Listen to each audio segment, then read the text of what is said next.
everybody, and welcome to the Insider exclusive webinar for the Educator Certificate Program of the International Institute of Faculty and Research. Um, my name is Muralikrishnan. Everyone calls me Murali, so feel free to do so. I've spent many years in the corporate world, 27 years, the last I counted. At which point of time, somewhere in between, around the 25th year is when I realized that, look, there's more to a career than the corporate world. And I pursued a doctorate at ISB, successfully defended my thesis, and now am reinventing myself, in some ways rewiring myself as an academic. And I'm one of the folks who's closely associated with the International Institute of Faculty and Research, which is an institution which brings together eminent academicians, some of whom you'll meet today, people from the industry, and people not just with exposure to India, but people from pretty much across the globe, from the United States, India, Singapore, Australia, and much more. So this is in some ways a collective of some really sharp minds from academia, from industry, from public policy, and we've come together to serve a much larger purpose of synthesizing theory and practice, and in some ways unleashing what we call an army of Pracademics. And we'll explain the term Pracademics as we go through the presentation today. So that's about me. Let me quickly introduce our presenters for this morning's session. First, I have Professor Rajendra Srivastava, and he's someone who's built his career, honestly, at the intersection of theory and practice. Professor Rajendra Srivastava also happens to be my dissertation guide when I did my doctorate at ISB. So I have a very deep understanding of the way he thinks and acts. He's been a provost at the Singapore Management University. He's been the former dean of the Indian School of Business, and a strategic advisor to firms even today, and a researcher whose work on various topics, including value creation and value appropriation, continues to be actively cited even today. So please welcome Professor Rajendra Srivastava to this webinar. Thank you so much, Prof Raj, for doing this for us. Our second speaker is someone whose experience actually spans continents, spans disciplines. A professor of the UQ Business School in Australia, and also at ISB, an author of some really exciting work on platforms, as well as more recently generative AI. We have our resident geek here who spent decades researching marketing frameworks, platforms, and more recently the influence of AI on a lot of common business problems. Please welcome Professor Ashish Sinha. Awesome. So with that introduction, I would kick off the presentation and hand this off to Professor Ashish, who then will transition this on to Professor Raj. To Raj. Great. Thanks a lot, Murali. Well, welcome everyone. Welcome, folks. If you are kind of wondering why I'm wearing a jersey in the middle of summer, well, I'm actually beaming out of my basement in Sydney, which happens to be so cold today. And I just came back from Bali and got Bali bellies as well on top of that. So I've got everything, the hot and the cold and the belly as well. But really, I'm very excited to be presenting today this particular program, the Educator Certificate Program, that we have put together. And as Murali was mentioning, it's the collective mind of academics and practitioners from across the world, from the United States and Australia, India, Singapore, and all of us have come together to put together this particular program.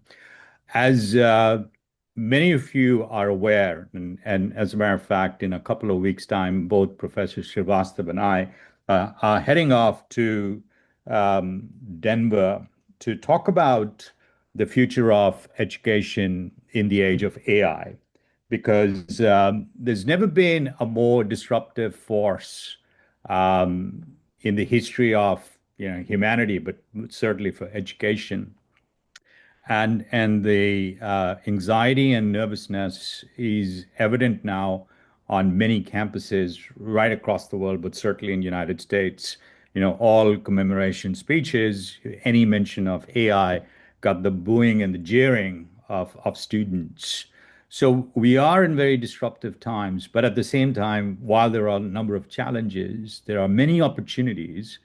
And the Educator Certificate Program is an example of one as to what opportunity does a disruptive force, not only AI, but other things as well, can kind of provide you with. Largely, I don't want to say that it is only about practitioners, right? It's the boardroom to the classroom lectern, but it is about the importance of, and moving forward, it's about the importance of how we can embed practice into the curriculum and make the learning richer for our students and for our participants right across the board. We talk about undergraduate, postgraduate, and then it has an impact on the research and also the kind of relationships that we have with the industry and with practice. Because at the heart of what the future is going to be is how can the role of impact is going to be very critical and important.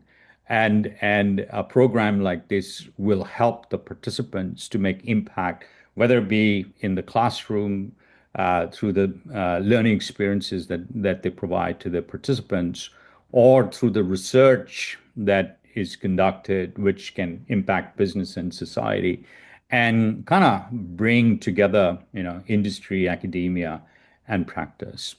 So next slide, please.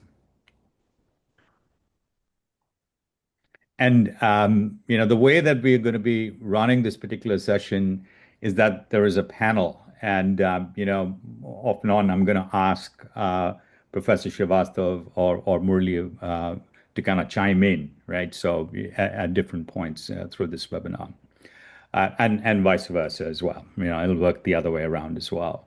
So who this webinar, I mean, when we started thinking about this particular program, we had to kind of think of who the, so to say, the target audience, the target segment's going to be. And we have identified three big ones. One is senior industry professionals exploring a move into academia, um, senior industry professionals, and I'm going to use Murali as an example, but in ISB's EFBM program, the DBA program, there were a lot of industry professionals with 20, 25, 30 years of experience who would like to then contribute or give back to the community. And so there are a number of senior industry professionals with the kind of the wealth of knowledge, the fountain of knowledge that they have, that they want to give back to the community and they are exploring ways by which they can do that through becoming Pracademics or academics.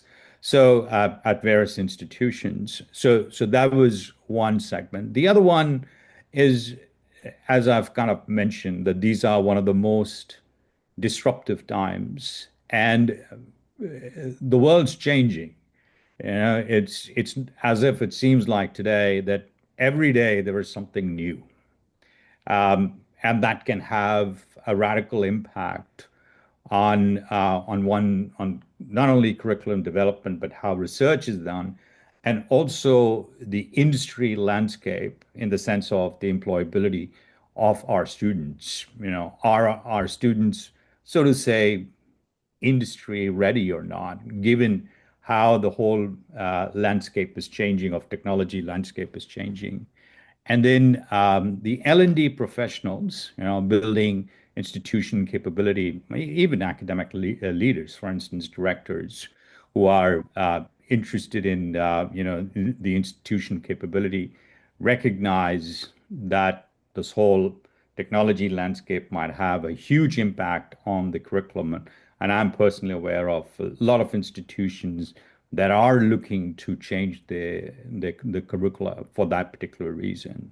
So this is the sort of a segment, but what we'll be covering, or between me and the others, we'll talk about the IIFR, then the program itself, the ECP overview, the curriculum, what's so special, those who will be involved in delivering it, the faculty, and those who have played a very critical role in designing it. Then the EFMD, which stands for the European Foundation for Management Development, which is one of the leading or peak bodies, educational peak bodies, a European one, and one of the two accreditation bodies, Equus, and only 1% of business schools right around the world have got their accreditation.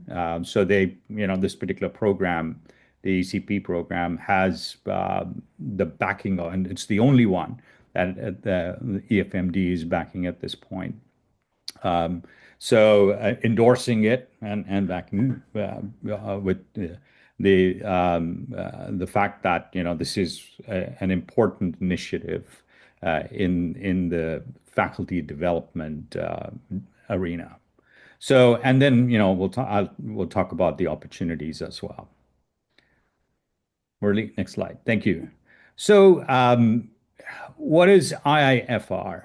IIFR is the International Institute for Faculty and Research. It's an autonomous institute established by Bharatiya Vidya Bhavan. It's in some ways, just have sort of talked about the challenges that we have and the challenges that particularly India and the global South is facing today. That of the requirement for faculty has skyrocketed, is astronomical, but there are not enough faculty to fill the positions, which I'll talk about on the next slide. And those challenges, that means we require with the number of universities, the faculty positions that are vacant at this point are fairly high. So we require faculty or those who are trained faculty for those positions, and there is a big gap.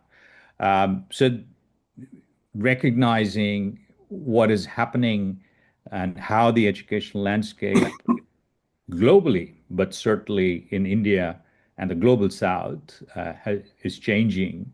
The idea was to put together an institute for faculty research. And in some ways, it's bringing together academics, and some of them who have made a big contribution globally. Professor Raj Srivastava, as what Murali was mentioning, that his footprint is global. At SMU, he was the provost. Before that, in US at Emory, and at University of Texas, Austin. But he was the dean at ISB. And then we've got Professor Ram Vilimaru as well, who was at SEABS and then at Mahindra as the dean at Mahindra. So very highly distinguished, highly respected academics who have made a great contribution to academia and to practice, partnering with a highly respected and venerable organization like Bharatiya Vidya Bhavan, specifically because understanding that there is a need for an institute for faculty development, and this is the first one that has been put together. So, and the strengths are, faculty capability, research excellence, and academic leadership, and tries to connect scholars, practitioners, business leaders, and institutions.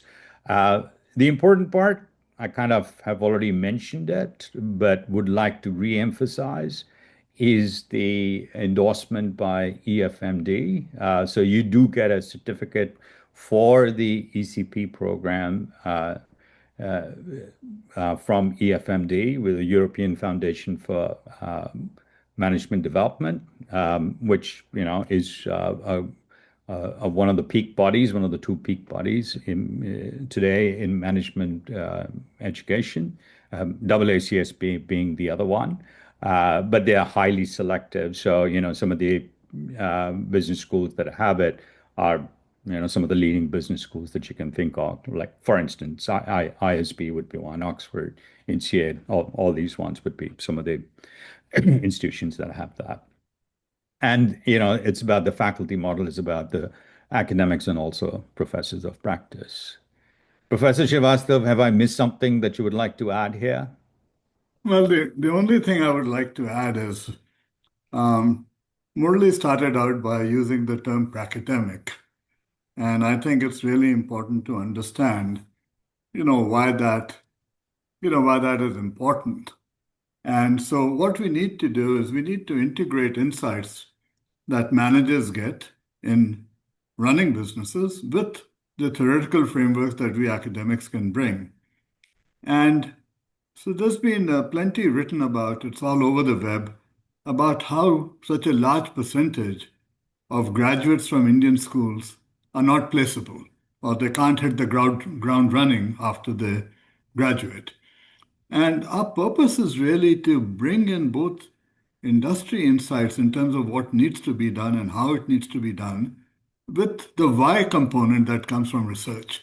So we're trying to move the needle going from what to do to how to do it, but more importantly, why to do it. And that's an important distinction, and it will only come if we integrate the insights that we get from the field with what is going on in the classroom. And that is very, very unique. And this practice, we can see that the most successful academics are really practical academics, pracademics, who've seen both sides of the story. And a lot of what I have been able to do, I have learned from people in industry, and learning from them, but also trying to answer questions that they brought up to which there were no answers. So this dialogue between executives and faculty are needed, so we can educate both each other, and in the process become far more effective. And a lot of this thinking is contextual. So what goes on in Europe, in the European Union, is not what is going on in India. In India, we're looking at a growth rate, for example, of 7%, and in urban areas, it's closer to 10%. In Europe, the growth rate is 1 or 2%. So what you do in a growth market is very different from what you do in a market that is pretty flat. The biggest risk in a growth market is not taking the risk, taking advantage of that growth, because others will run past you. And this is what comes from industry. People like Murali have managed a growth market.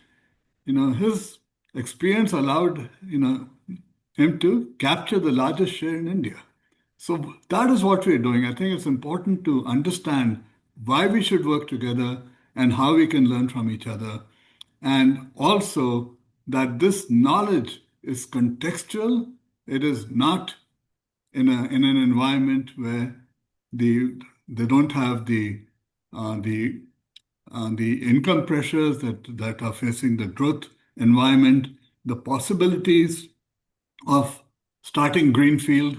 Greenfield meaning legacy systems are already going business. When you're starting a new business, you can be much more ambitious because you don't have to worry about fixing the problems with the old one.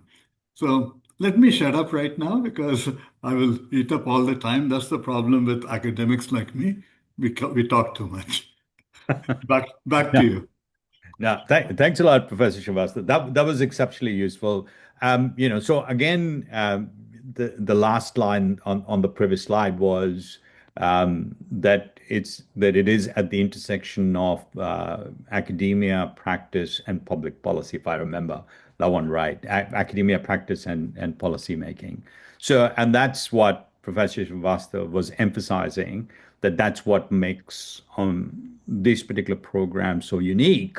But equally importantly is contextualization, which is why we have the focus on India and the global South, because the kind of challenges that we face are very different from the United States. Particularly if you think of us as being a part of the growth, but not only from the standpoint of those, but also the educational landscape and the challenges that the education sector has here is very distinct. And for us to kind of lump it together with what's happening, yeah, there are some commonalities, and AI, but obviously is one of them.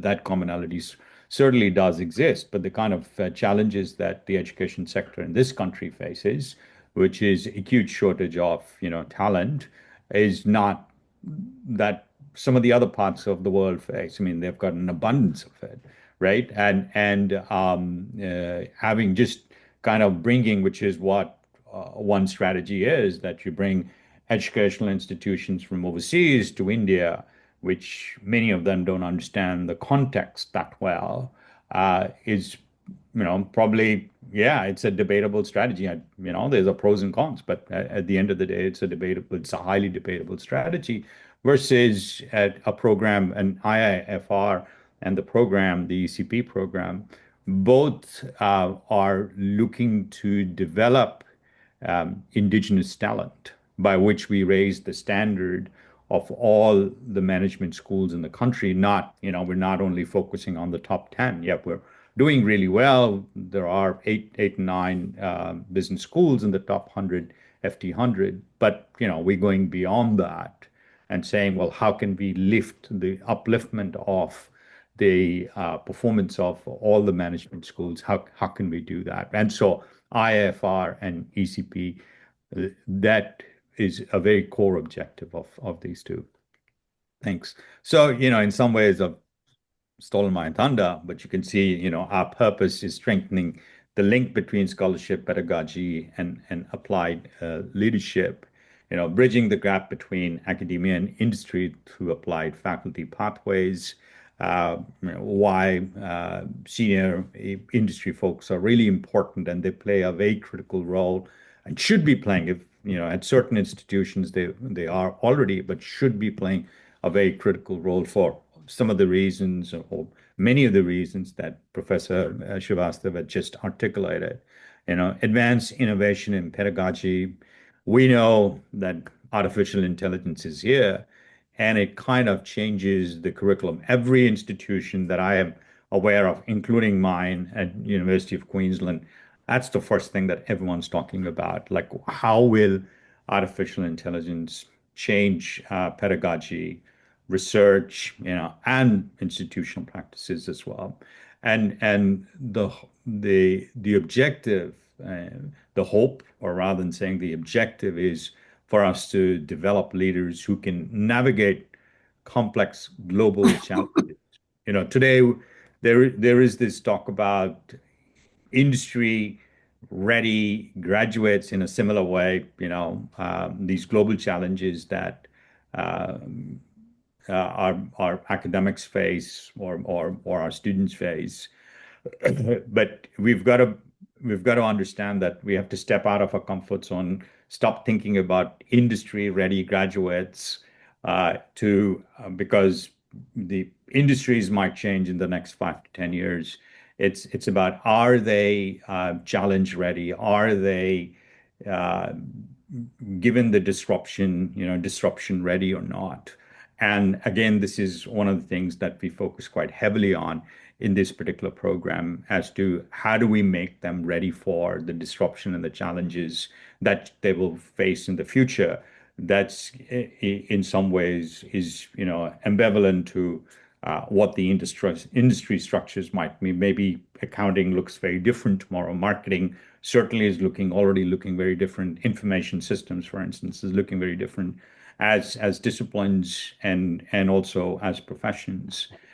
And how do we prepare them for that? Because those are some of the things that are changing very rapidly, given the technological advancements that we have. But obviously, as I've mentioned with the EFMD, we're building a global network, right? So it's not only, yes, steeped in the context of India and Global South, but looking outwards, because a lot of countries can learn, and educational institutions, let's be very honest about that, globally can learn from the Indian experience.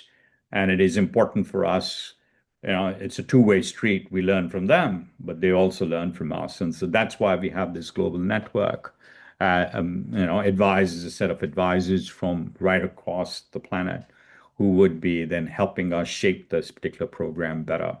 So it's not only about, highly contextualized, but also having a global outlook. Murali, next slide, please. So why now? I kind of have already talked about it a little bit, that there is a dearth of talent, we could say, in India. There are 28% overall teaching vacancy across premier institutions. 56% of professor level posts vacant in India's premier education, and that is not only for management but right across. And so, and important for us to say that dearth of talent would be a wrong word, the wrong way to phrase it, that there is a lot of talent in the country. And that talent comes from, from practice, there are a lot of senior industry professionals who have a wealth and a fountain of talent that we need to tap into. And the new education policy 2020 has recommended the onboarding of these folks as professors of practice. And again, for the reasons that Professor Srivastava has already kind of mentioned, because they are at the cutting edge of what's happening in technology, consumer behavior.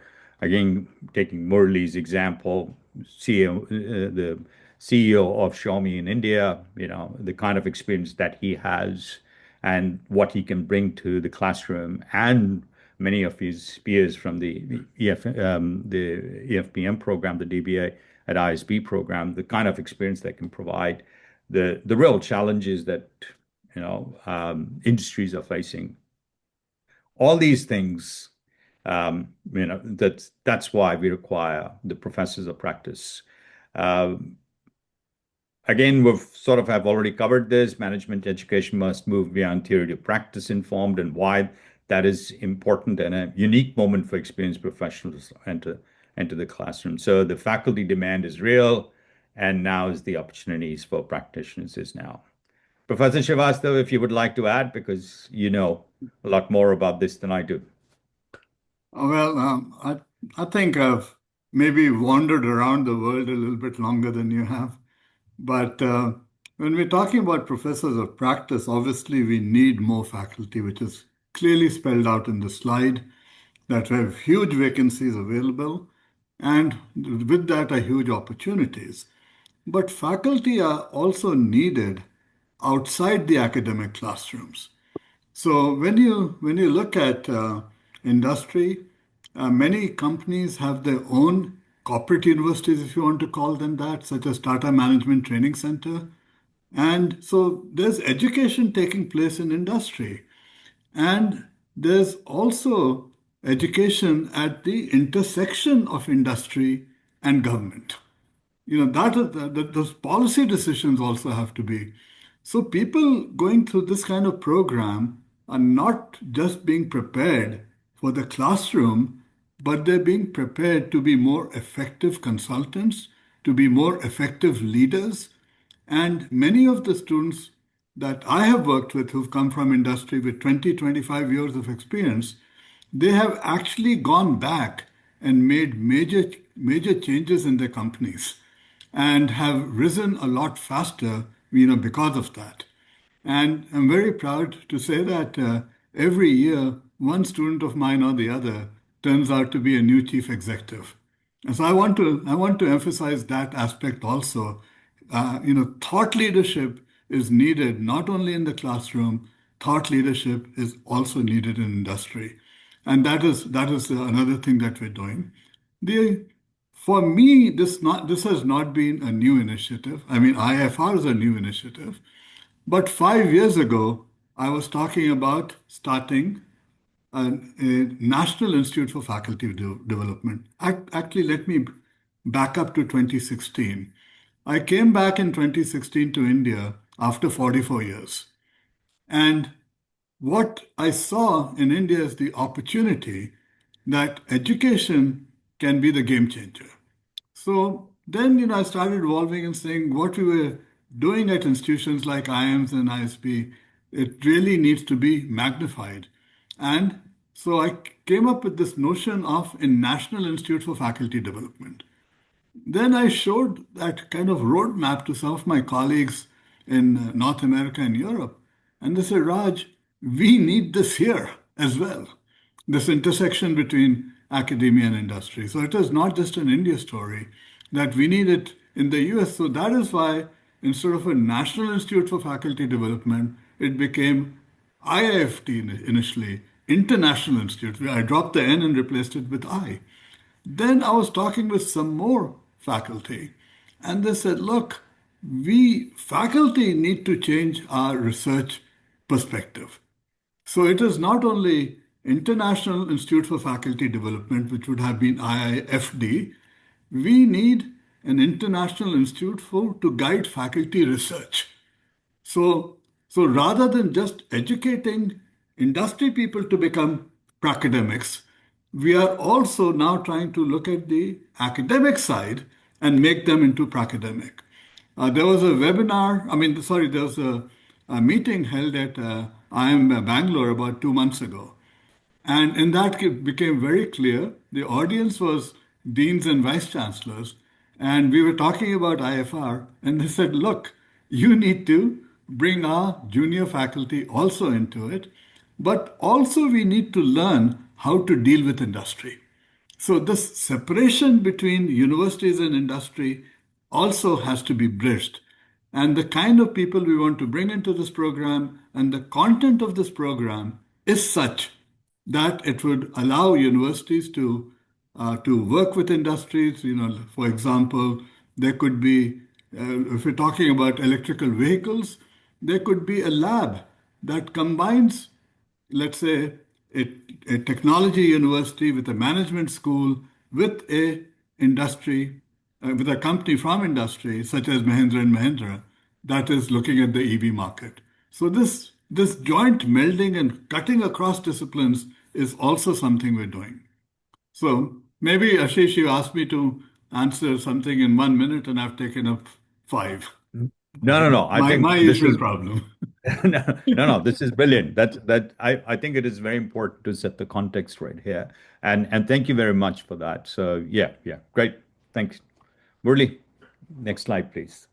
Yeah. So now to the specifics, and this is about the Educator Certificate Program.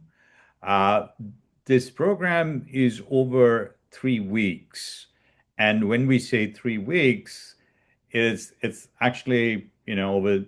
There'll be 2 weeks where there'll be Friday as well. So we'll provide the specific dates, right? So there are in total, 1 weekend, then also 2 weekends, which will also include a Friday. And so we'll provide the dates, but in total there'll be 8 learning days.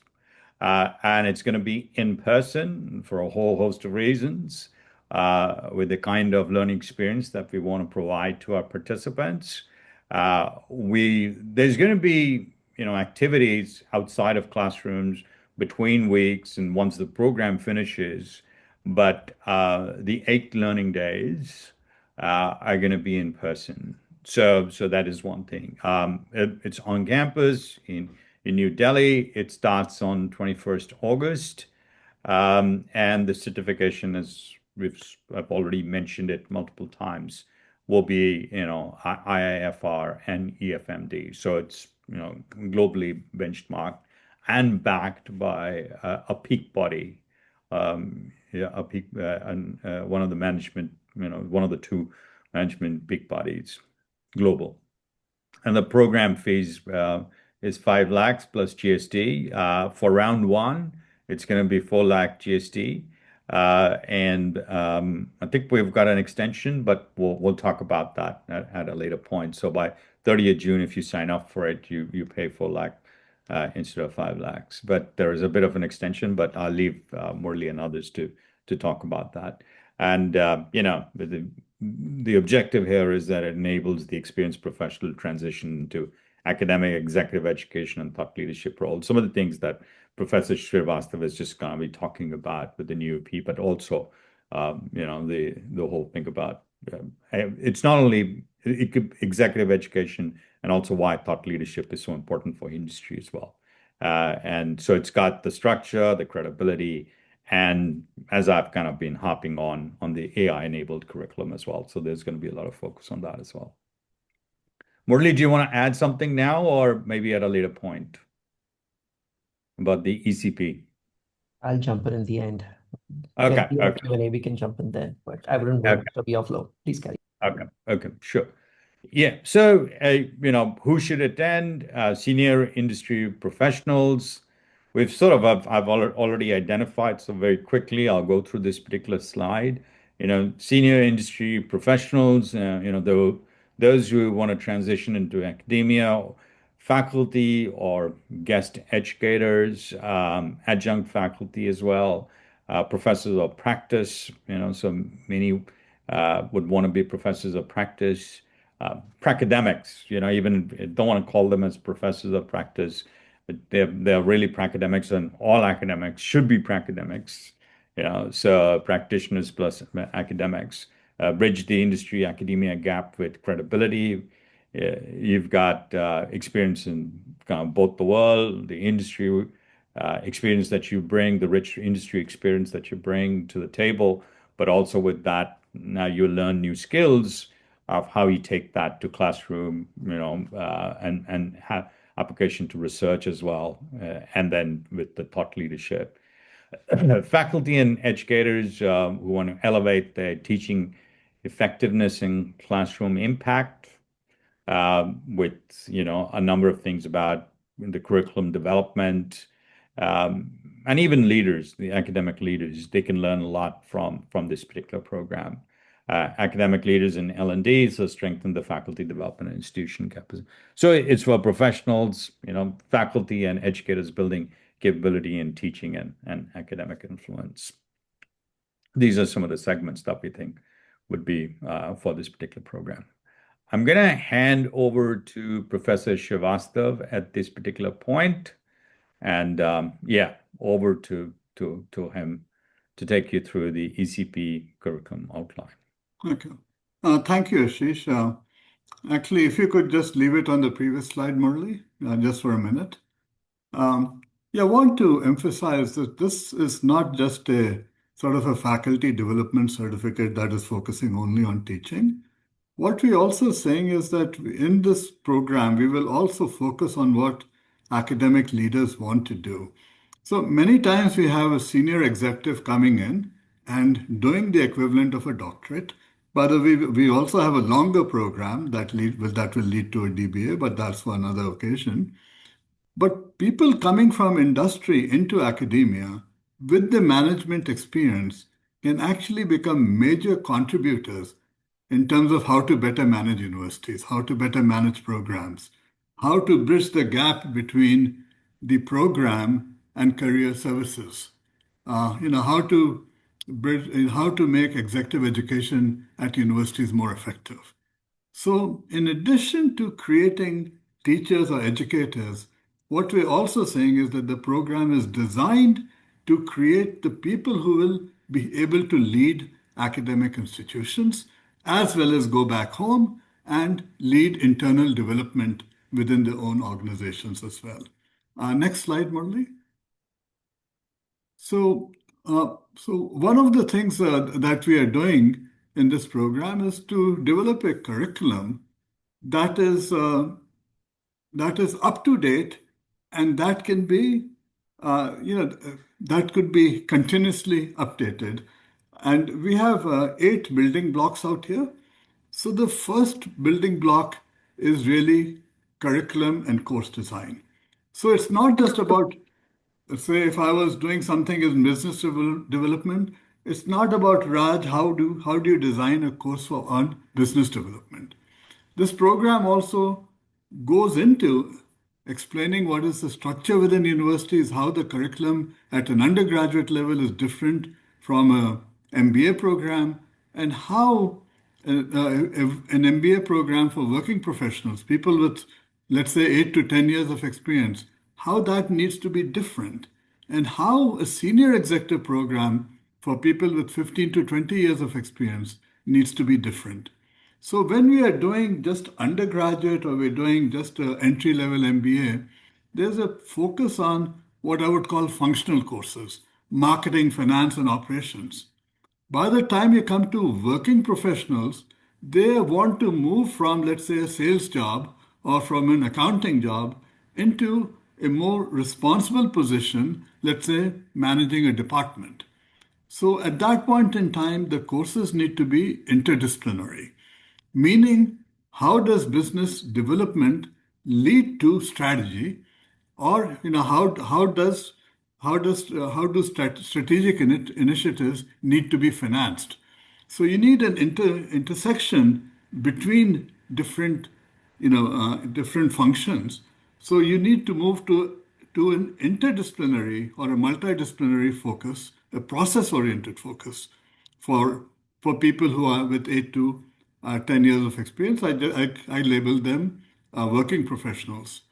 Then, when you come to executive MBA, people with 15 to 20 years of experience, what they are trying to do is they're trying to move from a management kind of a position, mid-level management, where they're responsible for, let's say for strategic development within a small unit of the company. Now the aspiration is, how do I become a CXO?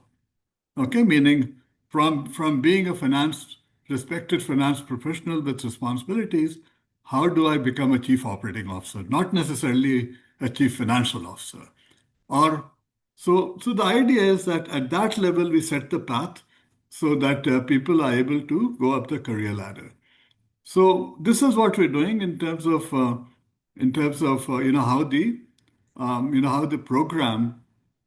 the program structure requires the content to be different for executive MBAs compared to undergraduate. And we also talk about how do we design a course.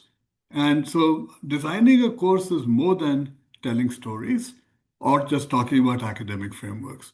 So in this, how do we manage case studies? How do we do the interaction?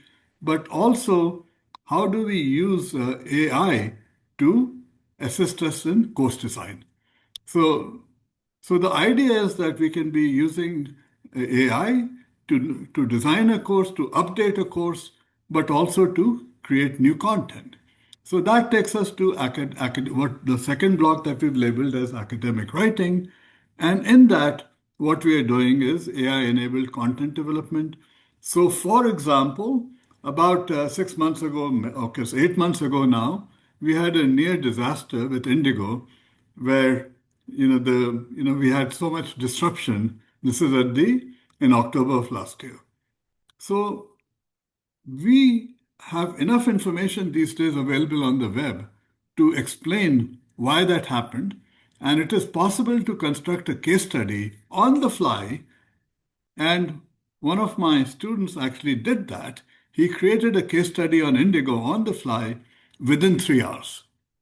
And that included a simulation as to what would be the second order effect of flight cancellation, let's say from Mumbai to Hyderabad, what impact that would have on flights from Hyderabad to Patna or to Kolkata, and how there was a chain reaction and how trouble leads to more trouble, and also why AI was not working, because one algorithm was doing marketing for Indigo, another algorithm was focusing on, how do we manage the supply chain at Indigo. And those two algorithms were not talking with each other. And so while flights were getting canceled, the price of the flights for the next day were being increased. And so we need to make sure that operational efficiency does not lead to strategic frailty, And that was the title that was developed by one of my students. And these are the kind of people who will actually be coming into class and teaching how do we develop a case study in 3 hours. So we do not have to rely on Harvard Business School or Ivy. We can do our own content development. Also, we're looking at how do we use new methods like large language models, sentiment models, rather than just the old statistics and old ways of analyzing like regression. What we're saying is there's lots of data available on the web. How do we do qualitative analysis of the kind of data that is floating around, and not only those things that could be easily classified into columns of numbers? So this is far more effective, ways of learning and ways of teaching. The third block out here says teaching methods. So we're not only talking about case studies, how to put together, how to teach a case, we're talking about how to use a live case. And so, for example, I've been teaching a course on business innovation for the last 25 years. And I use some typical pre-published cases from Harvard Business School and so on. I have some favorites there. But we always use a live case where we get a chief executive from a company to come in and to talk about what are the issues that they're facing. So what we then do is focus on how does a company resolve an issue. And these issues tend to be multidisciplinary. So there's nothing that is a uniquely marketing problem. The more important the problem, the less likely it is going to be a functional problem. So that is why I call that issue-based learning. So we're migrating from traditional functional to interdisciplinary to issue-based learning. And the issue-based learning, in the words of my former teacher, Professor Zoltman, is working on problems worth solving, right? So this is a difference in terms of content, but we're also looking at how do we do AI-enabled course delivery. How do we use technology? Today we have technology that is available to summarize the class discussion. So if we're doing a case study, we could be videotaping it, audio taping it, and that audio taping could be used to generate what are the key learning points, what were the key questions that were asked. And so we should be also using AI to do our own synthesis. Then the next block 4 out here says framework of frameworks. This is important. The reason why it is important is because in India and elsewhere, we get stuck up on indices like EBITDA. And about 8 months ago, I posted a small article on LinkedIn with a little gravestone with flowers on the gravestone, and it said, EBITDA, rest in peace. I got 67,000 hits. Because what happens with EBITDA is we try to maximize short-term profits, and therefore we don't make investments in product development and we don't make investments in market development. Because what we're doing is we are trying to take care of short-term profitability. So also the business model that is relevant when you're introducing a new product is very different when it's mature. When you're introducing a new product, you need to invest in market development and product development. For a mature product, yes, we focus on efficiency. So EBITDA can be used for mature products where to win you need efficiency, but that's the kiss of death when you're trying to introduce a new product. Similarly, there are frameworks like Michael Porter's framework on corporate strategy. Everybody uses it, but that framework is 50 years old. It worked when companies were vertically integrated like General Motors. It does not work for companies like Google. It does not work for Microsoft. It does not work for the EV business because now you have an ecosystem that needs to be managed. So we have approximately 2.5 days of the 8-day workshop that is focused on how do we integrate accounting and finance with strategy? How do we put this thinking together? And I can say with pure confidence that this particular element, the framework of frameworks, how accounting and finance and strategy and marketing, etc., fit in together, I can say that there's no other program right now for faculty development that is doing it. The fifth part is that you not only want to learn to be a teacher, you also would want to be having greater impact on running the company. So what you learn should also be able to go back to helping you improve your performance. And by the way, the best leaders are actually also teachers, because in order for you in order for you to lead, you must always be able to explain why. It's not what to do and how to do it like in an order, but the best leaders pull people along. They explain why. They educate the organizations as to what is the right thing to do. So there's the impact on the corporate side. Similarly, if you are an educator, let's say an assistant professor, if you already are teaching and you come and take this program, it will tell you, the program will also focus on how can you be more effective within your organization as a department head or somebody who's managing executive education or managing corporate relationships for your university. So we're doing both enhancing your corporate impact, but also enhancing academic leadership. And this is where how we build an institution, how do we manage an institution, and how do we actually manage the inputs. So not only by inputs, I mean not only do academic institutions need to focus on the classroom content, but you have a big impact in recruiting the right students, in placing them properly, in managing the alumni relationship. So how do you manage the whole enterprise of education and not just teach in the classroom?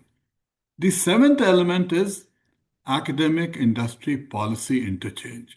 How industry and academia need to work together with government. About 5 years ago, I led a program, for WebHub. This was for the Prime Minister's office, looking at how industry and academia need to work together with government. And we came out with a very strong recommendation that we must encourage industry academic clusters. So when I look at a city like Pune, it has become an industry cluster that is leading in things like automotive and leading in areas like pharmaceutical. Similarly, if I look at Chennai is for automotive and electronics. So these industry clusters are also important, and we need to look at the role of academia in collaborating with government and industry in major initiatives for the government. And this is where you all need to come in.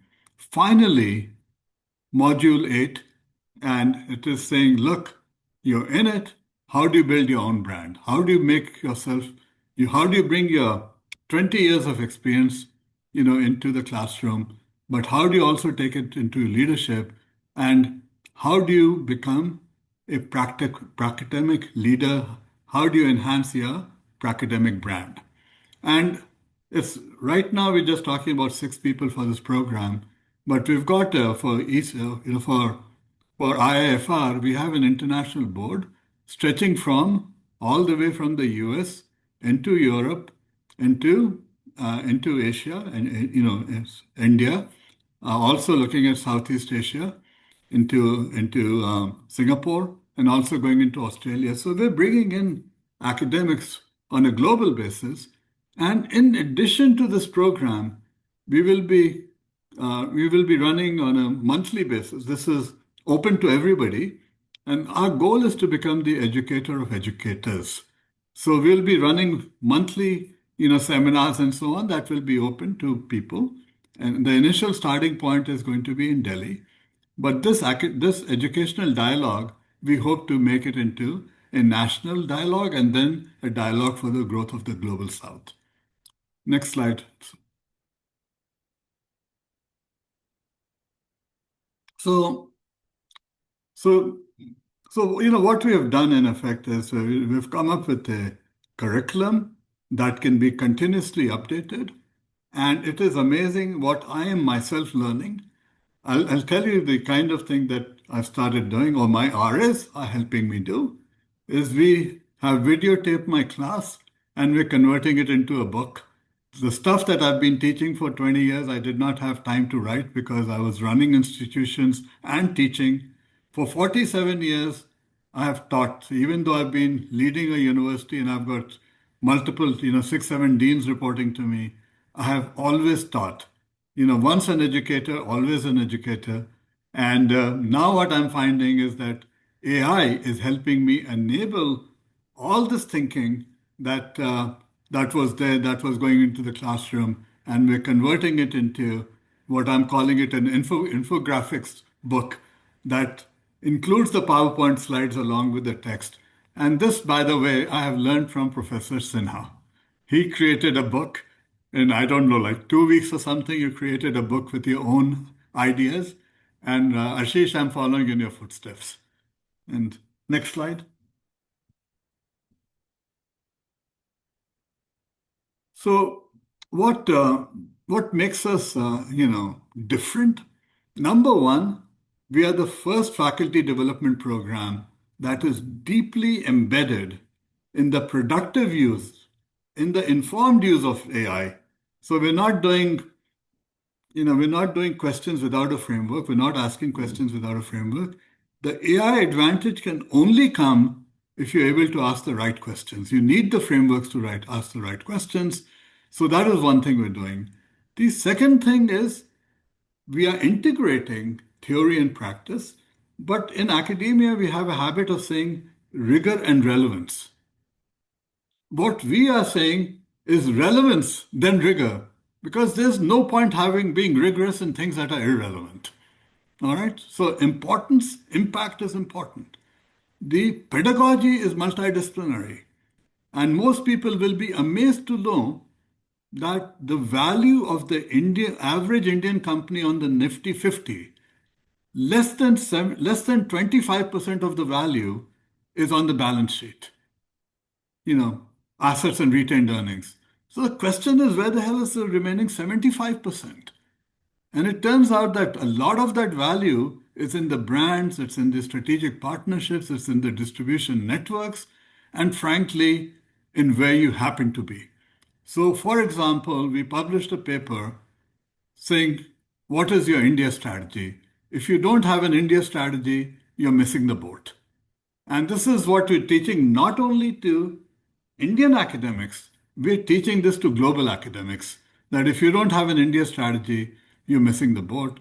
And many companies, many large multinationals that are in India, their performance metrics are so much better than the performance metrics of the home company. So these are the kinds of things we're bringing to the table. Educators, this is an 8-day program for sure, but when you get, after this program, you get to be into a fellowship network.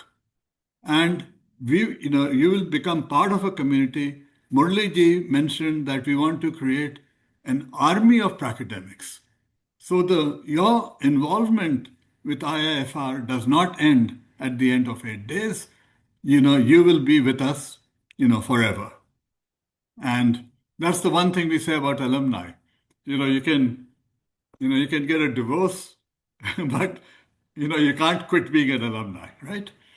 And then the last thing I'd like to say is that I am so proud of the academics that we've been able to generate. I've been working with many of my students from 40 years ago, and this academic idea to me started in the 80s.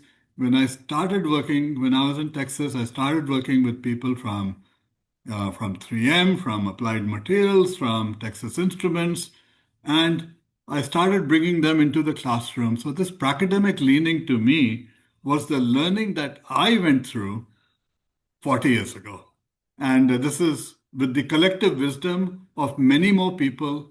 And we have our advisory board for IFR we have 20 people from around the world on that advisory board. And many of them will be teaching in the program, and they want to teach in the program. So next slide. All right, so this is the team. for the first 8-day program. When we repeat this program, it may change a little bit because depending on the availability, but we have, for the initial batch, this is the team, and then we will also have many people. This is the core team. We will have other people coming in for 2 hours here, 3 hours there, etc. So, I mentioned, the person who came up with the case on Indigo in 3 hours. He will probably be teaching on how to write a case in 3 hours using AI. So this is the core team, but we'll be bringing in several other people. All right. So what is the outcome? The outcome is that, of course, you can become a professor of practice. We call them POPs, professor of practice. But you also, by going through this program, if you could also lead executive education for your university, whether you're an executive joining a university full-time or you're actually a faculty member, you'll become much more prepared on how to design and deliver and manage executive education. You will be able to contribute to curriculum development across institutions. So many of, for example, I'm an advisor to 4 universities, one in Portugal, one in France, one in Australia, and one in Southeast Asia. And then you also are going to be able to take on leadership roles, and it is, my estimate that many of the leaders in the future are going to come from people who not only teach management but also know how to manage. And finally, what we are doing with your help, with your participation, is we'll be building a platform for thought leadership, and we will form a community of thought leaders. All right. So I will turn over to you, Murali. All right. So thank you so much, Professor Raj and Professor Ashish, for a truly in-depth overview of IIFR and ECP. Actually turned out to be a lot more detailed than what was originally planned, but sometimes I think great things come just on the flow. Thank you so much for all of this. All the folks participating, thank you for being patient all this while. So you've heard from the 2 professors on the larger charter for IIFR, the construct and objective and purpose of the Educator Certificate program, the curriculum, and how we expect that to benefit each of the participants. And like some of you have seen the emails that we have sent, the WhatsApp messages that you get. So the admissions for the first cohort are currently in progress. The first cohort kicks off on the 21st of August. The brochure is available. If you haven't seen it, you can download it at our website. What we are doing for round 1 is to give, and this is the inaugural cohort, right? And the inaugural cohort, the founding cohort, so to say, is always special. Personally, I have never had the opportunity to be part of the inaugural cohort of any of the institutes that I have studied in. But at least I get to be the part of faculty for an institute which is throughputing the inaugural cohort. So that's something that we are super excited with. And for that, we thought, hey, we should do something special. And hence, for the inaugural cohort, there is a discounted fee where instead of 5 lakhs, it is 4 lakhs. And for all applications that get confirmed by the 15th of July, this specific fee applies. That being said, what we encourage you to do is you'd have got various emails asking you to set up a call with us. I understand that in a session like this, there is obviously a lot of information that's come your way. Obviously, we'll set aside about 10-15 minutes for Q&A after this. But if you want to have further conversations, we have a team of academic counselors, admission counselors, who you can have one round of conversation with.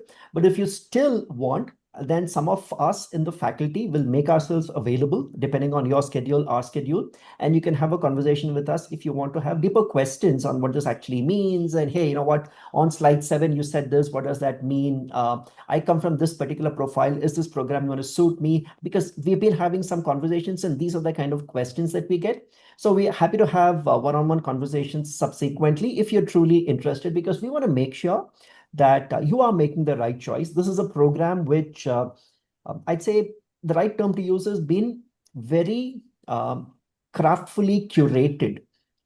It's taken hours and hours of discussion to decide on the curriculum, on exactly what the content needs to be, in shortlisting the faculty, the best in class from around the world who can deliver maximum impact in the classroom so that you walk away with something that you're truly proud of and that you can use subsequently to build your career 2.0. So I'm guessing you'll have a lot of questions.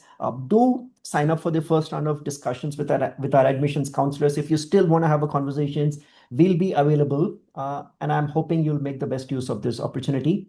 I'll turn this over. Thank you so much for your time and attention. I will stop the presentation. We'll open this up for Q&A, and I'll request Professor Raj and Professor Ashish to answer all your questions, and some of us will also be available to answer. Thank you.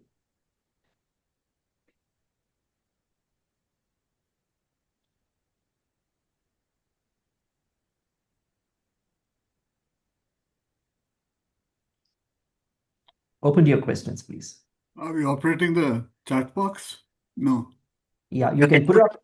You can put it up in the chat box, or you raise your hand, and we can call you in. Anything works. Yeah, whatever works for you.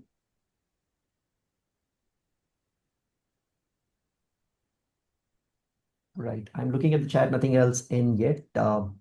Any questions? Happy to answer. Hey, hi, Murli, Rachna here. I have a question. So for somebody coming with, 15 plus years of professional experience, after taking up this course, what does a start point look like to get into, being a faculty? I think, that's always been my passion. I am already an existing faculty, but that's within my organization. I do a lot of training. So I come from a consulting background. And I do take a lot of consulting intensive trainings for all the campus joiners, who are getting into consulting. So I've done it internally within the organization, but how do I step out and share my knowledge, experience, wisdom with a larger, group of people who are preparing themselves in this economic race? So what could be the start point to get introduced to universities, MBA schools, and institutes? I can take this one. So, Rachna, under the new education policy, you actually don't even need to go through this program. Okay, I'm being honest with you, because under the new education policy, with 15 years of experience, you already qualify, according to NEP, as a professor of practice. What we are trying to do is we're trying to make you a far more effective professor of practice, because it is not about storytelling. Based on industry, no, you're in a different position. You're sort of in a consulting, so you're covering many topics. But sometimes executives feel that, okay, I've been, in industry for 25 years. I've been pretty successful. I've been the chief marketing officer, CFO, whatever. So I know what I'm doing.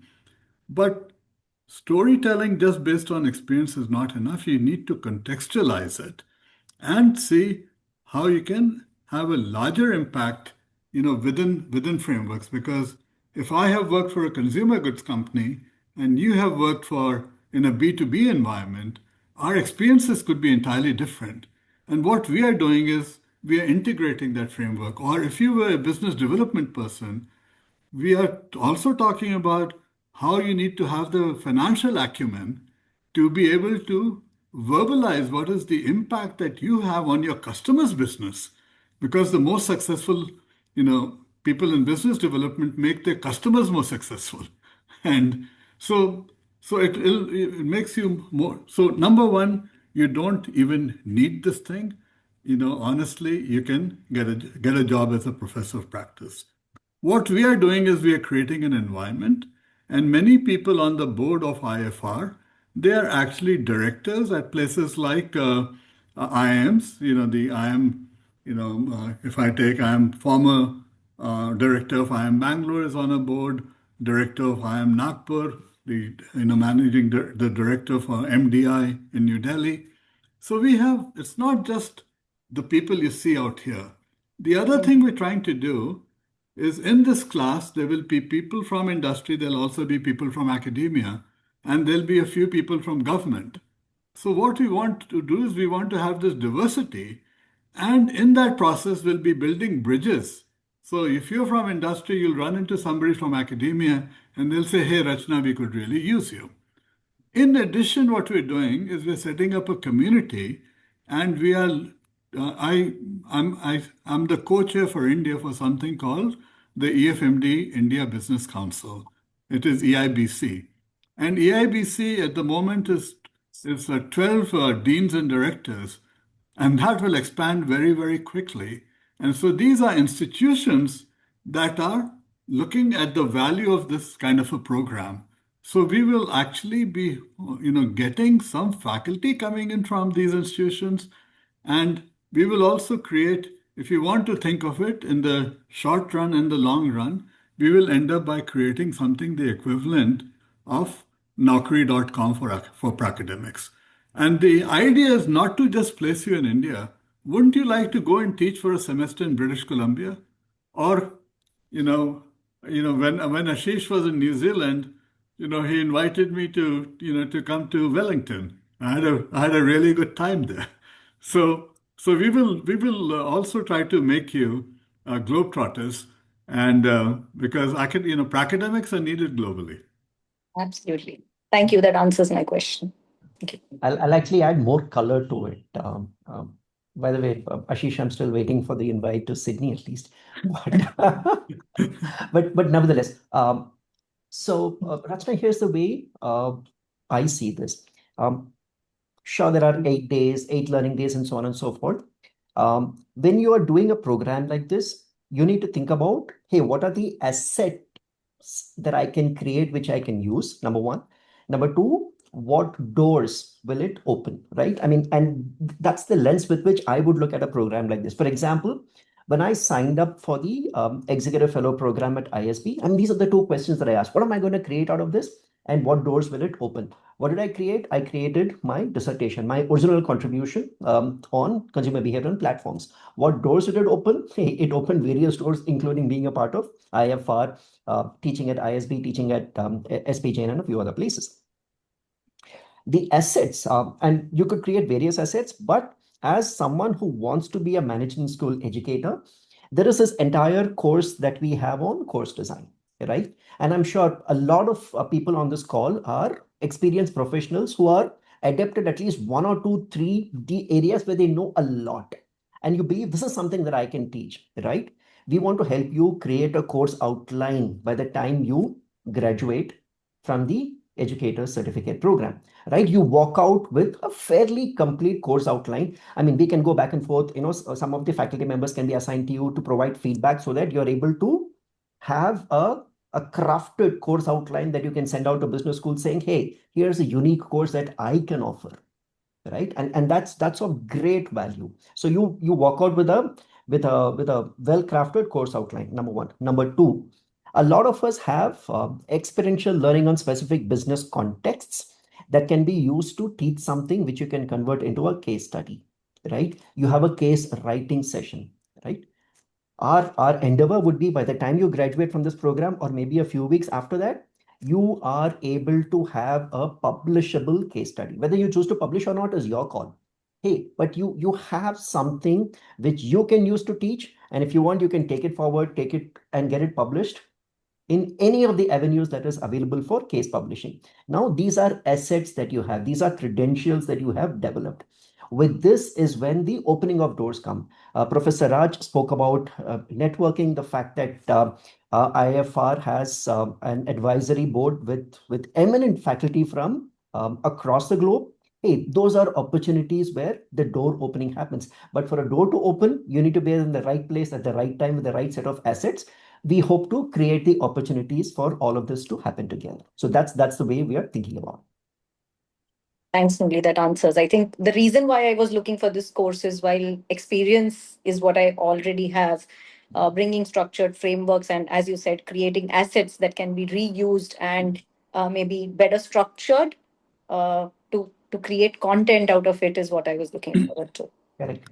Thank More you. than content, I'd urge you to use the term assets, because content anybody can create. Assets are ones that pay you back over a period of time. If I may add one thing, that the 25 people who will be in this program, you will become a network. Yes. Okay. And this is like-minded people, some from industries, few from government, some from academia. And as we go from batch 1 to batch 2 to batch 3, this community will keep increasing. So, Prakash has his hand up. I don't want him to feel that we're not paying any attention to him. Thank you. Oh, no, that's perfectly fine. I mean, it was good hearing it to you anyway, and thanks for the opportunity. So I happen to have been in the financial services industry for just about 15 years. Mhm. Finance, treasury, bond markets, financial institution risks. That's what I've done. So I have a more fundamental question though. So I see the cutting edge of academia in my field, and I see the cutting edge. So what we do in the industry, the differential being the academia is looking to explore ideas, to expand our body of understanding. But what we do is what makes money, essentially. So I wonder whether, I sometimes wonder whether I'll be a mismatch in terms of, pulling the field down. So, because I clearly see that academia is operating to, expand the body of knowledge, not necessarily make money. So I just wonder whether it'll be fit at all, one, and whether this will be a help in terms of, joining this program. That's one, and I'll probably chip in with another one, but I'll let you answer this first. Thanks. Okay, let me jump in because BFSI as something that I've focused on for a long time. In the past, I've worked with Citigroup, with Deutsche Bank, with Wells Fargo, and several others. And when I was in Singapore, I designed with the Monetary Authority of Singapore something called the Asian Financial Leaders Program, which was targeted at C-1 level people, and it was funded 50% by the Monetary Authority of Singapore. And so what you want, this is exactly what is needed. Somebody who is actually in the business, who understands, for example, what the challenges are. And the challenges in wealth management are very different from the challenges in retail banking. And those are very different from if you're managing some markets that you want to grow. So for example, if I take India, we are so far ahead of certainly Europe and even the US. It's only China that's ahead of us in terms of fintech. And so it is not only what can we spend so much time in terms of learning from the West, but we also need to look at what the West can learn from the East. And so what you need to do, Prakash, is to kind of say, hey, listen, I grew up in Lucknow, and we used to use the phrase, "Hum bhi to hain, himmat se kaam karna hai." So, I want us to develop that kind of a flavor, because if you bring your industry knowledge, combine it with academic frameworks, you already have an edge, even in industry. Because now you can explain what is worth doing and what is not worth doing. Because many practices in industry are not very relevant. And if you look at the success of YONO from State Bank of India, that is probably managed by about 2,000 people. State Bank of India has 22,000 employees. 2,000 employees are creating, in my opinion, 60% of the profitability of SBI. So I think in financial services, you can lead from the front because technology is changing the industry. And in my opinion, the industry is in danger, because if I ask the question, can you teach a techie finance, or can you teach a finance person technology? You can try to answer that question yourself. So that is why you need to become ambidextrous. Okay, use both sides of your head, the academic side and the practice side. So maybe Actually, just one. Yeah. Prakash, your question actually goes to the root of why IFR even exists, right? We understand that in many ways, and some of us have spread both dimensions. These exist in two different dimensions. Forget dimensions; they probably exist in two different universes, right? The vocabulary is different, the language is different, the motivation is different, the ways of working is different. The definition of time is different. In academia, it's okay to take 5 years to publish a paper, right? In industry, it doesn't work that way. It very well get done in 5 days, right? So, and we appreciate that. We appreciate the fact that these are two different worlds. And I come from the industry. Some of the professors you see are in academia, but they worked with industry folks. And therefore, we believe this synthesis is something that we should be very capable in enabling. And that's our focus, because your question actually touches at the root motivation for why we exist as an institution. Your next question.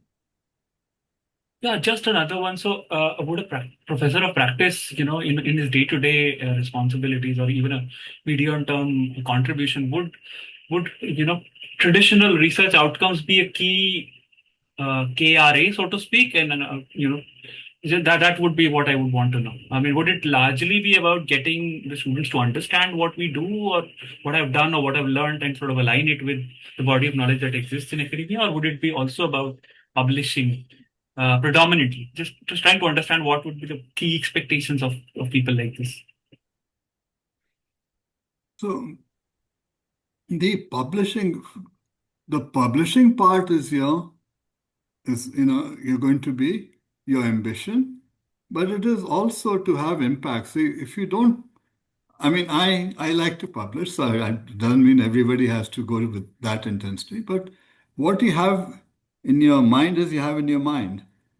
When you write it, you democratize your thinking, right? So if you have, that is why I was saying, from moving from know what to know how to know why. And the fourth step is to explain why. So if you have some insights and if you can explain it to people, the process of explaining it to people is going to actually help you learn it better. Because explaining it is you have to have clarity of thinking. So you will actually perform better at your job if you have to explain to people what you're doing rather than just do it. Maybe just a follow-up. Sorry if I'm taking too much time. Just a follow-up is, my understanding is that academia values publishing a lot. So somebody who doesn't carry a background where he's published, would that be a bit of a predicament or a challenge in terms of growth as a professor of practice?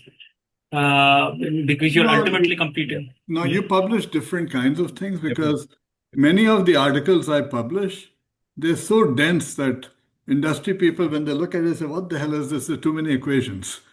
And so what you will be doing, what people in this program will be doing, will be publishing case studies, will be publishing articles that may go into California Management Review. So these are things that are more practical. And they're very heavy kind of publications. Some of the things that I've been involved in and Professor Ashish Sinha has been involved in, I think we're lucky if 200 people even understand what we've written, because too many equations, too many things. Yeah. 200 may be an overestimate. Yeah. Prakash, I mean, what Professor Srivastava is saying, that the professors of practice, the expectation is often, I mean, it'd be really great to get one of these publications in the top ranked journals, but the expectation is that you are publishing in, what we would say is practitioner journals like California Management Review, Harvard Business, Sloan Management Review, case studies. It doesn't mean that you can't publish if you wish to, this 5-year planning horizon or publishing horizon of these publications, and that's fine. And there are professors of practice who do publish in those journals as well. So To say that, never do, that would be wrong, but fewer, right? Because the focus is much more on case studies. You take the example of Yono and why Yono has become so successful in comparison to, all the other apps that exist, and what is it that makes it tick for exec ed.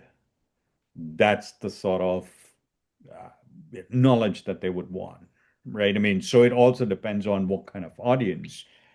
I'm sure the undergraduates would also like it, but would not be able to appreciate as if you have executives in executive education kind of a classroom or that kind of a forum. So, so again, it depends on that as to what is it that you want to do, right? At the end of the day, that's the most important question. If you want to be a professor of practice, you're teaching executives, executive education is, for someone like me, I love teaching executives, teach a number of executive programs, right? And whether it's online or whether it's in person. So for that to have these very dense articles would not be of great value. And a lot of business schools and universities have begun to appreciate that the professors of practice bring to the table a different set of skill set, which is quite important for business schools to be relevant. I mean, some might be the traditional business schools and would want to do the same, but many business schools and the leading business schools, if you look at that, not only in India, but right across the globe, they value that. So yeah, so it just depends on what is it that you would like to achieve, right? What is it? What is your objective? What is it that you want to achieve? And from there, you can kind of work backwards. Thank you so Devendra much. has a question. Yeah. Sorry, Devendra has a question. Yeah. Am I audible? Yeah. Okay. My name is Devendra, and I have 25 years of work experience in IT industry in various roles, including the digital transformation leadership. And in parallel, I was also pursuing many courses at post-graduation level, like in management, in MTech, and also pursuing PhD in computer science and engineering. And I already have a roadmap for my personal transition from industry to academia and contribute there what I have learned in last 2.5 decades. So while I was working on my own plan, so meanwhile I see this promising opportunity which has been offered by IIFR. So how this platform can help me to have a smooth transition and contribute in the academia and make it more meaningful contribution. So, I mean, your guidance will really help me to make it more effective, more smooth, and more meaningful transition. Sorry, I mean, to me, that's the purpose of IIFR, right? I mean, the transition, the curriculum, the way that it has been set up is for people like you who've got a lot of experience. Maybe I'm missing something, but so IIFR, the 8-day program, the way that it's been structured is that, you have a lot of experience, but now you want to transition to academia. Again, I'm using the terminology that Murli was using about assets. What is the assets and the credibility that you are creating over the course of these 8 days? And things like you have the ability to develop curriculum, right? Or write case studies from your experience. If you think that if a course that you might want to offer that can be of relevance to a business school, then you would have the opportunity, including the kind of research, again, impactful research you if you wish to do, for instance, want to publish in California Management Review. So yeah, I mean, that's what this course is really meant to be doing in the first place.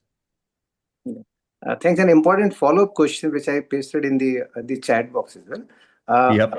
I want to understand who are those academic institutions or the organizations who are looking for these kind of trained professionals so that I can have that visibility and I would love to contribute in that direction, and how IIFR is going to connect these trained professionals with those organizations, so that we have a clear roadmap, and we have that supply chain intact, and that is going to be a sustainable, I would say, endeavor for us. So Devendra, let me answer that. Yeah. At the IIMs, there are 39% of positions are open because they can't find faculty. And many of the schools that I know, whether it is Narsi Munji in Mumbai or Maika in Ahmedabad, I mean, all these schools are looking for faculty. And this is not a problem in terms of finding people. And IIFR network itself will include people who are looking for faculty. And I don't know, which city are you in, Devendra? I can probably... Yeah, I'm in Delhi NCR. If you're in Delhi NCR, you got 25 years of experience, you got Masters Union, you got MDI, you got ILM, you got Jaipuria. All of these guys are looking. I mean, I can go on and on. Faculty of Management Studies, and there's a big shortage. This is a good time to be a Pracademic. Yeah. Perfect, sir. I'll look forward and have a correction with the counselors for the further processing. Thank you very much. Thank you. Thanks. Okay. Do we have any other question? Well, for those people who are, I mean, if you can't think of one and something comes up to your mind tomorrow, day after, whatever, we have a link that we shared. Just send us a request and we'll have, somebody get in touch with you. But what we will also do is that as questions come up, Muraliji, maybe we can put up on our website an FAQ, frequently asked question. Sure. So whatever questions come up, the answers will be available to everybody. And yeah, or just drop us an email. I mean, we're all looking at the mailbox. You'll get a response super quick. I mean, it's not going to go through a call center and wait for 48 hours for you to get a response. You'll get a response super quick. We're on it. So yeah, do drop us an email and we'll respond to you in flesh and blood. All right, I think it's 34 minutes past the scheduled time, but well worth it. Firstly, I'd like to thank all the participants. I know some of you would have had other commitments and hence dropped out, but thank you for being so patient and thank you for the engaging questions. Some of these also spark our graces and it led to good discussions, and we always love discussions. You should expect a lot of such discussions even in the classroom. Thank you so much for that engaging participation. We hope some of you will carry this forward, and we'll see you in cohort 1 on the 21st of August. Thank you to my esteemed panelists, Professor Raj Srivastava and Professor Ashish Sinha. I know had I given you the opportunity, you would have gone on for a couple more hours. I understand how passionate you are about this subject, but we will save that for another occasion. Hoping to see some of the people here on the 21st of August. This is me, Murali, signing off for this afternoon. We continue to be available. Drop us an email. There is the application form that's been shared on chat. If you're interested in pursuing further, please fill in that application form. You want to talk to an academic counselor, the Calendly link will be sent to you. It'll be in your mailboxes, or you want a call back, you want to talk to one of us, we're happy to do. I mean, yeah, we just want to make a big difference to faculty development and build this army of Pracademics, and super passionate about it. We'll do what it takes. Good luck. Thank you very much and have a wonderful weekend. Take care and bye-bye. Thank you for your time.